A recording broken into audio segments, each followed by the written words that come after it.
When Herod was king of Judea, there was a Jewish priest named Zechariah. He was a member of the priestly order of Abijah, and his wife Elizabeth was also from the priestly line of Aaron. Zechariah and Elizabeth were righteous in God's eyes, careful to obey all of the Lord's commandments and regulation. They had no children because Elizabeth was unable to conceive, and they were both very old. Hi, my name is Damien, and I am your Renegade Cleric. Here on this channel, we'll be discussing xenotology. It is a theology of the outsider. And spoiler alert, it's because the outsider is the friend of God. Let's get to it.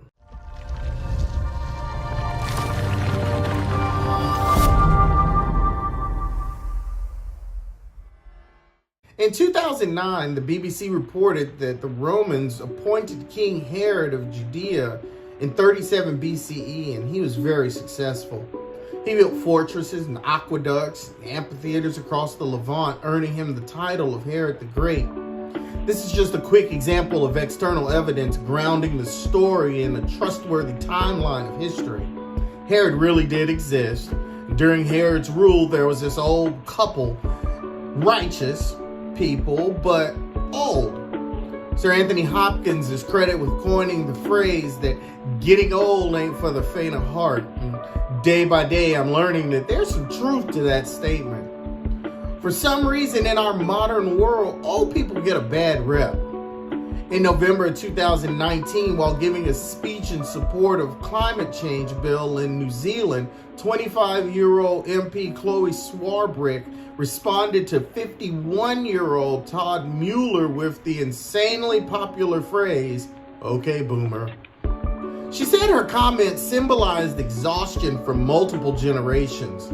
"Okay, boomer" became such a popular thing that anytime there's a perceived instance or resistance or misunderstanding to anything a young person says, they are instantly met with that phrase.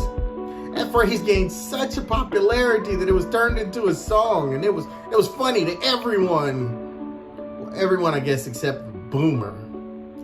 Ageism is a very real thing in our world, and there's a reason that age is a protected class in the States.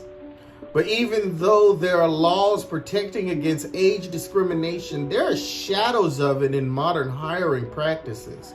In her article for the New York Times, Patricia Cohen reported that people over 50 have a harder time getting jobs, and that more than half of workers over 50 lose lifetime jobs before they're ready to retire. However, when we look through Luke's writings, the very first story he wants to share with a friend of God is of this barren old couple being chosen by God for an amazing honor.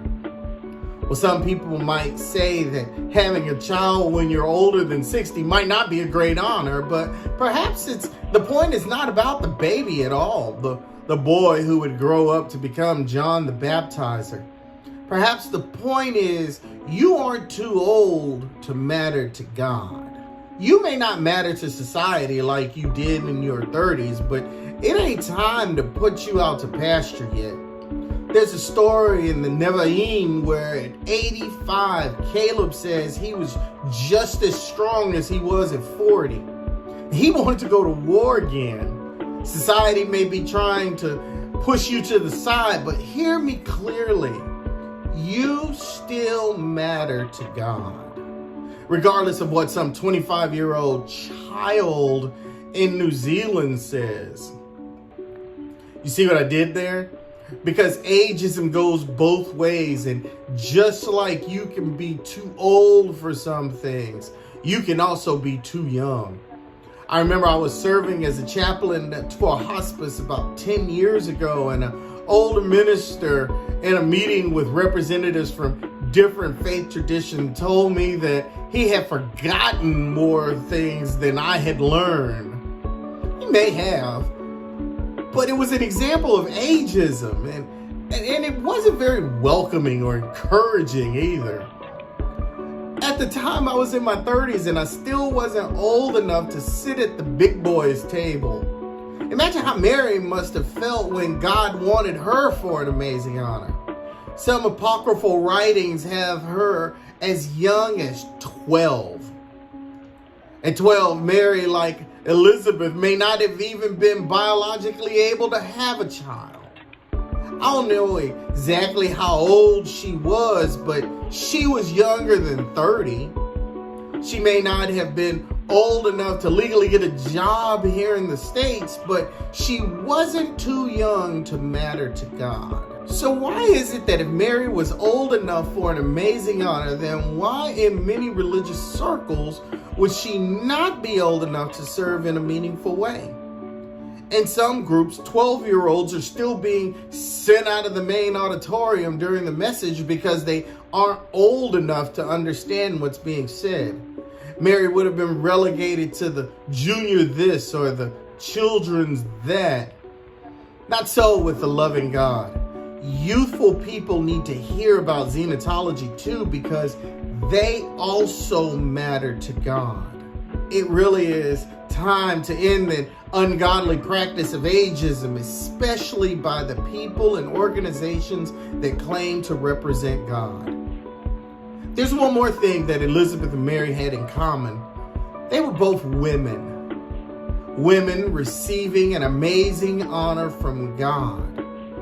Women being used by God to change the course of human history. Yet sexism is so bad among the people and organizations that claim to represent God that now imagine how discouraging it is in modern days for a woman to finally give themselves over to the multiplicity of voices leading or calling them into ministry and instantly being devastated by the organization that they pledge their lives to serve. It is horrible when work tells a woman that she is only worth 82% of what a man is worth. It is horrible when a society tells a woman she can do anything and then hits her with a glass ceiling. Women's rights are human rights. And people who claim to love God, in my opinion, should be the ones leading the way in making that statement truth. Unfortunately, there are groups who pride themselves on keeping women away from the pulpit. Women are not allowed to proclaim God's word or even to deliver the weekly announcements from that so-called sacred desk. You may not matter to the world or to that religious organization, but you matter to God.